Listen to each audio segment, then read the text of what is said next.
Hello and welcome to YCZ classes. आज हम जो है एक्सरसाइज एटम्स एंड मॉलिक्यूल्स की एक्सरसाइज जो है बेटा वो शुरू कर रहे हैं। उसको हम पढ़ेंगे, उनके क्वेश्चन जो हैं वो सॉल्व करेंगे। तो क्वेश्चन 1 जो है, जैसे कि आपको स्क्रीन के ऊपर दिख रहा है, a 0.24 gram sample of compound of oxygen and boron was found by analysis to contain 0.096 gram of boron and 0.144 gram of oxygen. Calculate the percentage composition of the compound by weight.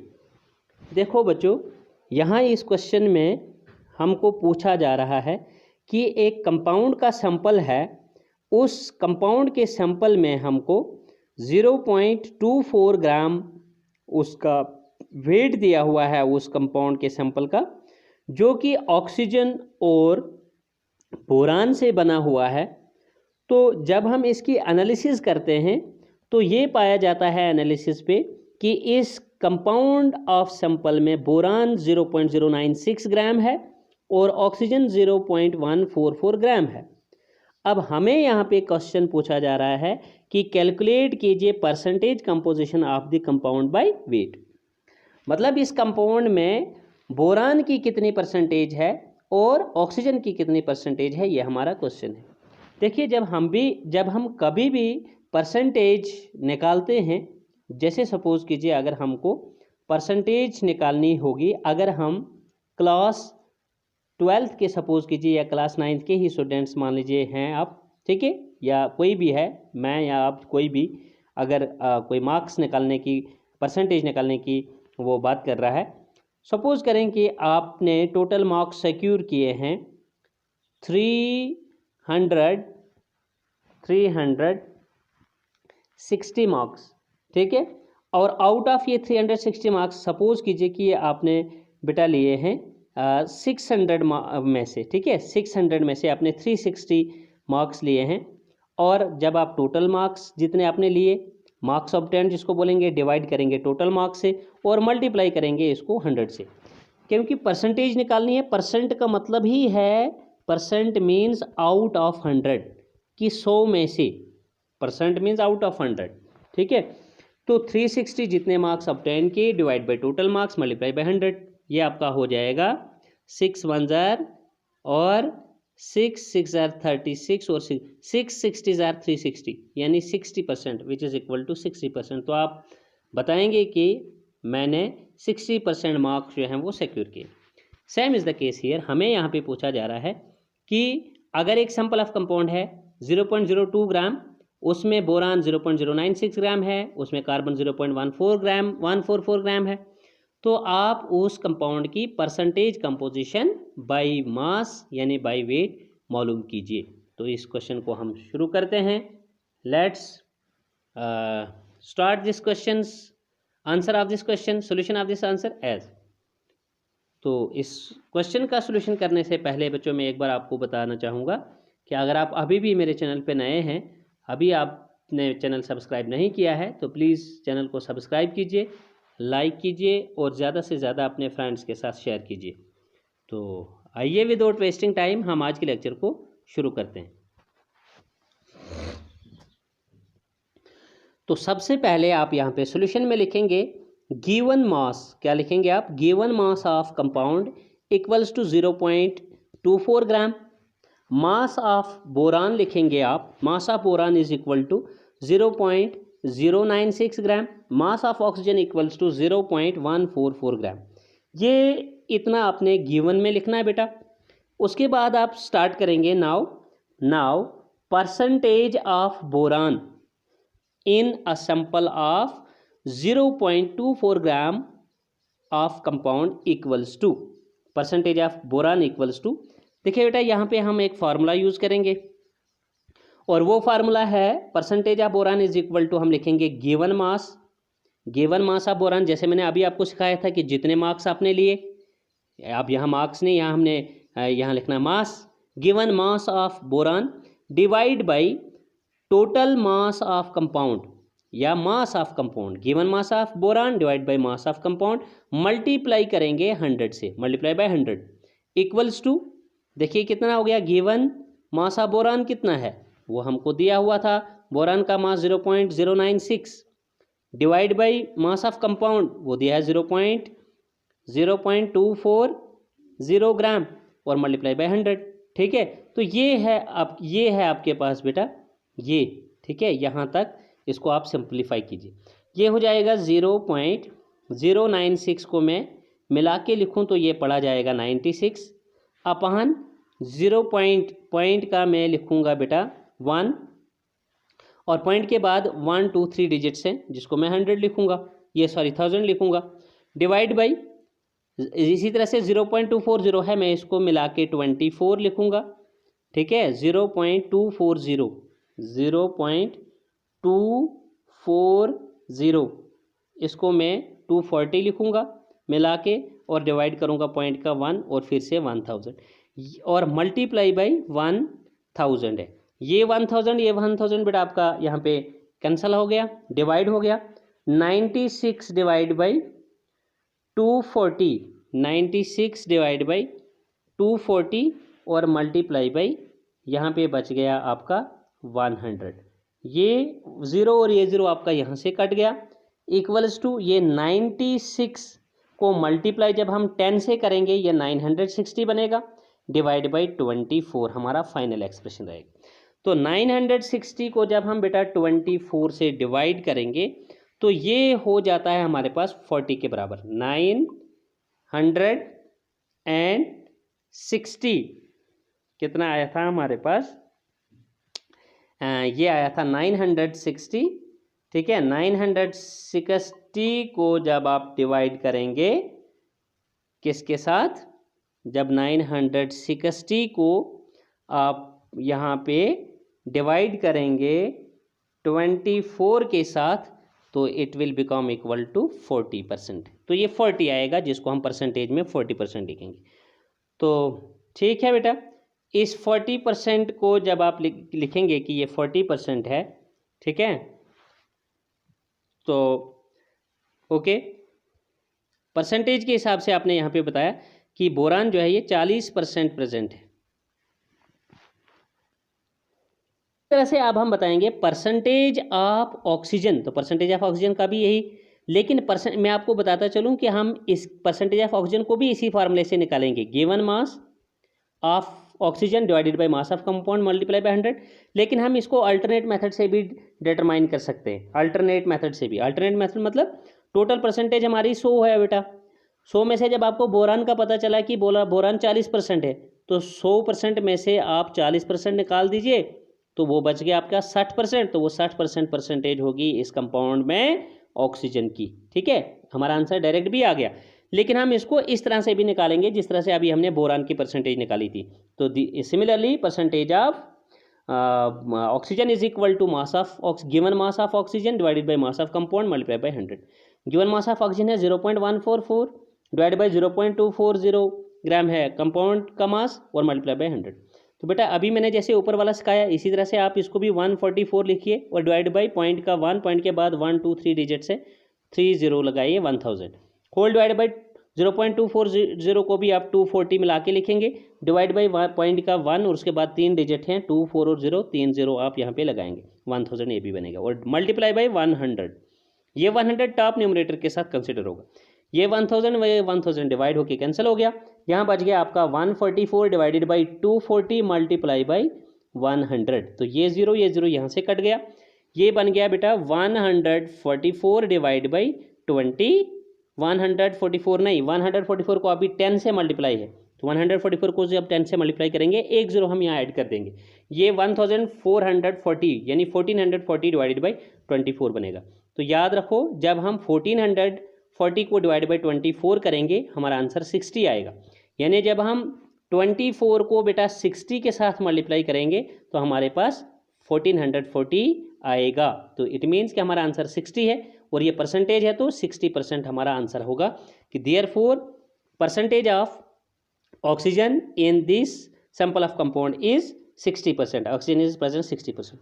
तो alternatively मैंने आपको बताया अभी कि total 100% है। Boron की जब आपको 40% मिल गई तो 100 - 40 इक्वल्स टू 60% होगी आपके पास परसेंटेज ऑफ ऑक्सीजन। ठीक है, तो ये था बेटा क्वेश्चन हमारा। अब क्वेश्चन नंबर 2 है, when 3.0 gram of carbon is burnt in 8 gram of 8.00 means 8 gram of oxygen, 11.00 gram that is 11 gram of carbon dioxide is formed. जब हम 3 ग्राम ऑफ हाइड्रोजन को 8 ग्राम ऑफ ऑक्सीजन के साथ react करते हैं तो 11 gram carbon dioxide produce होती है। चलिए ठीक है, what mass of carbon dioxide will be formed, बताइए कितनी कार्बन डाइऑक्साइड। जब 3 ग्राम ऑफ कार्बन को हम 50 ग्राम ऑफ ऑक्सीजन के साथ रिएक्ट करेंगे, ये हमारा पहला सवाल है। दूसरा साथ में इस पे पूछा जा रहा है कि विच law of chemical combination will govern your answer, कि तुम्हारे आंसर के साथ कौन सा लॉ ऑफ कॉम्बिनेशन जो है, केमिकल कॉम्बिनेशन जो है वो यहाँ पे सूटेबल माना जाएगा, जो इसके साथ डील करता है।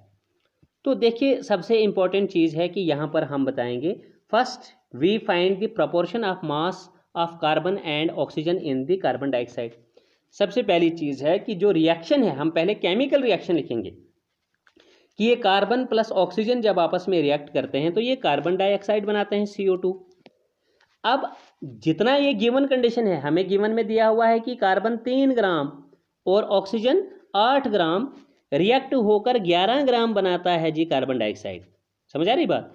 लेकिन ये तो गिवन, अब पूछा जा रहा है कि अगर 3 ग्राम अगर हाइड्रोजन 3 ग्राम हाइड्रोजन अगर रिएक्ट करती है जी 50 ग्राम ऑफ ऑक्सीजन के साथ, तो बताइए कितनी कार्बन डाइऑक्साइड यहाँ पर प्रोड्यूस होती है, ये हमारा क्वेश्चन है।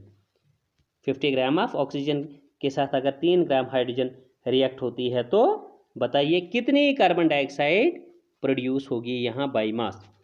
तो अब हम इसी का आंसर यहाँ पर निकाल रहे हैं, आपको बता रहे हैं, समझा रहे हैं। तो देखो बेटा, C+O2 गिव्स CO2 जो रिएक्शन बेसिक है, इसमें कार्बन और ऑक्सीजन की जो रेशो है, ठीक है, तो वो रेशो है, कार्बन का एक एटम का मास 12 है इज टू ऑक्सीजन के एक एटम का मास है 16, और यहाँ ऑक्सीजन 2 एटम है तो 16 2 हो गया 32, और इसका सिंपल रेशो बनेगा 4 3 12, 4 8 32। तो इंस्टेड ऑफ कार्बन की जो 12 रेशो थी उसमें 3 हम लिखेंगे और ऑक्सीजन की जो 32 थी उधर हम लिखेंगे अब 8। तो कार्बन वर्सेस ऑक्सीजन जो ये रेशो बनेगी 3:8 बनेगी बेटा बाई मास। ठीक है, चलिए आगे देखेंगे तो यहाँ पर वही चीज़ मैंने बताई, यहाँ पे बताई हुई है कि carbon is to oxygen is 12:32, that means 3:8। In other words we can say that, दूसरे लफ्जों में हम ये बताएंगे, इस रेशो से ये मतलब समझेंगे कि 12 ग्राम ऑफ कार्बन रिएक्ट होती है कितनी ऑक्सीजन के साथ। तो देखो यहाँ पर हमें बता रहा है ये 12 ग्राम of carbon reacts with oxygen, या 12 ग्राम of carbon requires oxygen. 12 gram of carbon को कितनी ऑक्सीजन की जरूरत है, 32 ग्राम ऑफ ऑक्सीजन। सिमिलरली यहाँ पे मैं एक स्टेप आपको ऐड करवाऊंगा, therefore 1 gram of carbon reacts with oxygen, अगर 12 gram carbon 32 gram oxygen required रखता है तो 1 ग्राम ऑफ कार्बन रिएक्ट होगा ऑक्सीजन कितने ग्राम्स के साथ, हम लिखेंगे 32 divided by 12 gram of oxygen के साथ, यानी 1 ग्राम कार्बन को 32/12 ग्राम ऑक्सीजन चाहिए। देयरफॉर कि हम बताएंगे, हमें 3 ग्राम का पूछा गया है, therefore 3 gram of hydrogen reacts with, या 3 gram of hydrogen requires oxygen, reacts with oxygen बराबर है भाई 3 ग्राम हाइड्रोजन को कितनी ऑक्सीजन लगेगी, 1 ग्राम को जितनी लगी मल्टीप्लाई करो 3 से मल्टीप्लाई कर लो। 1 ग्राम हाइड्रोजन को ऑक्सीजन रिक्वायर्ड थी 32 डिवाइड बाई 12, 3 ग्राम को होगी, हम मल्टीप्लाई उसको 3 से करेंगे, which is equal to 3 1 3, 3 4 12, 4 1 4, 4 8 32, which is equal to 8 ग्राम। तो it means 3 gram of carbon requires oxygen बराबर है 8 ग्राम। इसका मतलब 3 ग्राम कार्बन को कितनी ऑक्सीजन की जरूरत होगी, 8 ग्राम ऑक्सीजन की। चलिए ये भी बहुत ही बेहतर है। It means are there for 3 gram of carbon always reacts with 8 gram of oxygen to form CO2 11 gram even if large amount that is 50 gram of oxygen is present. क्या मतलब हो गया कि सपोज करो आप लेते हो 3 ग्राम हाइड्रोजन और प्लस ऑक्सीजन लेते हो 50 ग्राम। ऑक्सीजन कितनी लेते हो आप? 50 ग्राम इस 3 ग्राम हाइड्रोजन के साथ। तो 3 ग्राम ऑफ हाइड्रोजन बेटा 50 ग्राम ऑक्सीजन सारी की सारी खर्च नहीं करेगा यहाँ पे, यानी 3 ग्राम हाइड्रोजन जो है वो 50 ग्राम ऑक्सीजन को इस्तेमाल नहीं करेगा, बल्कि 3 ग्राम हाइड्रोजन को जितनी रिक्वायरमेंट है ऑक्सीजन की वो उतनी ही ऑक्सीजन लेगा। यानी अभी हमने कैलकुलेशन किया तो 3 ग्राम हाइड्रोजन को सिर्फ 8 ग्राम ऑक्सीजन की ज़रूरत है, तो वो 50 ग्राम में से सिर्फ 8 ग्राम हाइड्रोजन जो है वो इस्तेमाल करेगी। तो लिहाजा बाकी जो 42 ग्राम ऑक्सीजन रहेगी वो अनरिएक्टेड रहेगी। तो इसलिए हम यहाँ पर बताएंगे कि ये कहना ही गलत है। फिर यहाँ पर हम बताएंगे कि देखो भाई, जो आप कह रहे हो कि कितनी कार्बन डाइऑक्साइड गैस बनेगी जब 3 ग्राम कार्बन 50 ग्राम ऑक्सीजन के साथ रिएक्ट होगी, तो यहाँ पर फिलहाल हम बोलेंगे यहाँ पर 3 gram of carbon will not react with 50 gram of oxygen instead of it. इसके बजाय 3 gram of carbon reacts with 8 gram of oxygen even if this oxygen is present in a large amount that is 50 gram. Okay, so this answer will be governed by the अब laws of combustion मैंने पढ़ाए थे, law of conservation of mass आपको, law of constant composition आपकी syllabus पे 2 ही ला थे। तो ये इन 2 में से बेटा लॉ ऑफ कांस्टेंट प्रोपोर्शन या लॉ ऑफ कांस्टेंट कंपोजिशन या डेफिनेट प्रोपोर्शन जिसको कहते हैं उसके साथ ये डील करता है। This answer is governed bye, ये किसके साथ गवर्नड है ये आंसर? हमारा लॉ ऑफ कांस्टेंट प्रोपोर्शन के साथ। क्यों? इस वजह से कि हम बता रहे हैं कि भाई अगर 3 ग्राम ऑफ हाइड्रोजन को ऑक्सीजन 8 ग्राम चाहिए तो ये 50 ग्राम के साथ रिएक्ट नहीं करेगी, ये फिक्स्ड रहेगी 3 ग्राम के लिए 8 ही ग्राम ऑक्सीजन, तो 50 ग्राम के साथ रिएक्ट नहीं करेगी, किसी और ग्राम के साथ ही रिएक्ट नहीं करेगी। ये सिर्फ और सिर्फ 3 ग्राम ऑफ हाइड्रोजन जो है वो फिक्स्ड 8 ग्राम ऑफ ऑक्सीजन के साथ ही रिएक्ट होकर कंपाउंड बनाएगी। बाकी अगर आप 8 ग्राम से ज़्यादा ऑक्सीजन 3 ग्राम हाइड्रोजन को देते हो तो वो 8 ग्राम से ज़्यादा जो ऑक्सीजन आप वहाँ पर रखोगे वो अनरिएक्टेड रहेगी, वो रिएक्ट नहीं होगी, वो एज सच वैसे की वैसी रहेगी। अब ठीक है, हमने दोनों आंसर्स यहाँ पर बता दिए। हमने ये कार्बन डाइऑक्साइड का कितना मास प्रोड्यूस होगा ये भी आपको समझाया कि यहाँ पर कार्बन डाइऑक्साइड बनेगी सिर्फ और सिर्फ 11 ग्राम ही, उससे ऊपर नहीं बनेगी, क्योंकि 3 ग्राम ऑफ कार्बन को सिर्फ 8 ही ग्राम ऑक्सीजन चाहिए और बाकी 42 ग्राम 50 ग्राम में से जो है वो एज सच अनरिएक्टेड रहेगी। फिर हमने बताया which law of chemical composition govern your answer. हमने यहाँ इसका बताया कि लॉ ऑफ कांस्टेंट कंपोजिशन, हमने लॉ ऑफ कांस्टेंट कंपोजिशन में ही पढ़ा है। Every pure chemical compound always contains same elements and that too combine together in a same fixed ratio by mass. तो सेम फिक्स्ड रेशो मतलब कि देखो ना यहाँ पर हमारे पास 3 ग्राम के लिए फिक्स्ड रेशो बन रही है ऑक्सीजन की 8 ग्राम की, तो हम कैसे इसको 50 ग्राम देंगे ज़बरदस्ती? ऐसा नहीं होगा। That is why we here say that कि दिस लॉ और this our answer here is governed by law of constant proportion और कांस्टेंट कंपोजिशन। तो ठीक है बेटा, नेक्स्ट जो है यहाँ पर अब हमारे पास जो नेक्स्ट क्वेश्चन है, ठीक है, अब है क्वेश्चन नंबर हमारे पास 3। क्वेश्चन नंबर 3 में पूछा जा रहा है what are poly atomic ions. Poly atomic ions क्या होते हैं? Poly atomic ions give examples भी इंपॉर्टेंट क्वेश्चन है। Poly atomic ion, poly means many, poly का मतलब क्या होता है? पॉली मीन्स मैनी और एटॉमिक मीन्स एट, जिसके ज़्यादा एटम्स होंगे और आयंस मतलब वो पॉजिटिव नेगेटिव तो बियर करेगा ही, ठीक है। जैसे डेफिनेशन हम देखते हैं, the group of atoms which carry a fixed charge.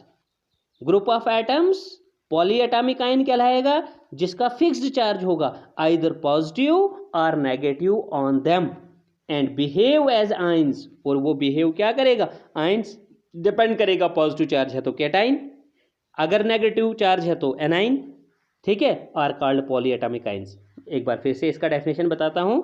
The group of atoms which carry a fixed charge either positive or negative on them and behave as ions are called polyatomic ions. Let's take some examples of polyatomic ions as we are asked in question.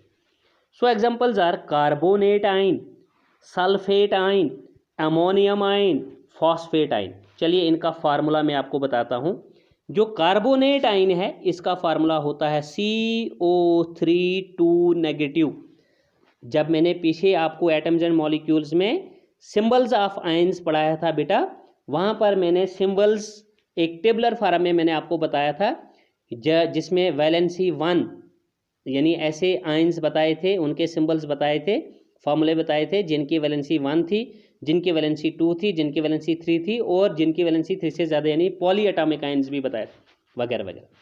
तो poly atomic ion जैसे CO3 negative, ये भी हमारा एक क्या है, poly atomic ion है। CO3 negative इसको कार्बोनेट आयन बोलेंगे। इसी तरह से है सल्फेट आयन। सल्फेट आयन का फार्मूला याद रखेंगे आप SO4 नेगेटिव आयन। इसी तरह से अमोनियम आयन NH4 पॉजिटिव याद रखेंगे आप। NH4 पॉजिटिव आयन को अमोनियम आयन पढ़ा जाता है। इसी तरह से फॉस्फेट आयन, फॉस्फेट है PO4 नेगेटिव आयन को फॉस्फेट आयन वगैरह बोलते हैं। ठीक है बेटा, तो ये भी हमारा क्वेश्चन हो गया। ठीक है कि पॉली एटॉमिक आयंस क्या होते हैं और उनकी एग्जांपल्स और उनके फॉर्मूलाज भी मैंने आपको बताए। तो बेटा आज के लेक्चर में हम इतना ही पढ़ेंगे। होप कि पूरा लेक्चर आपको समझ में आ गया हो और डेफिनेटली समझ में आएगा अगर आप कंसंट्रेट करेंगे, पूरे लेक्चर को फर्स्ट टू लास्ट देखेंगे। और मेरी आपसे ये रिक्वेस्ट है कि आप प्लीज़ लेक्चर को पूरा देखा करो, फर्स्ट टू लास्ट देखा करो। हाँ, इन केस कोई भी क्वेश्चन आपके जहन में आता है आप मुझे कमेंट करके पूछ सकते हो। तो आज के लेक्चर में इतना ही। Good bye, take care, stay fit and stay safe. हाँ, एक चीज़ आपको बताता जाऊँ कि लास्टली बेटा कि चैनल को सब्सक्राइब करना मत भूलिए, लाइक करना भी मत भूलिए, शेयर कीजिए अपने फ्रेंड्स के साथ ज़्यादा से ज़्यादा और बेल आइकन को भी प्रेस कीजिए। ठीक है, ताकि फ्यूचर में जो भी वीडियो हम अपलोड करें उसका नोटिफिकेशन आपको जल्दी से जल्दी पहुंच जाए। तो आज के लेक्चर में इतना ही। Good bye, take care, stay fit and stay safe.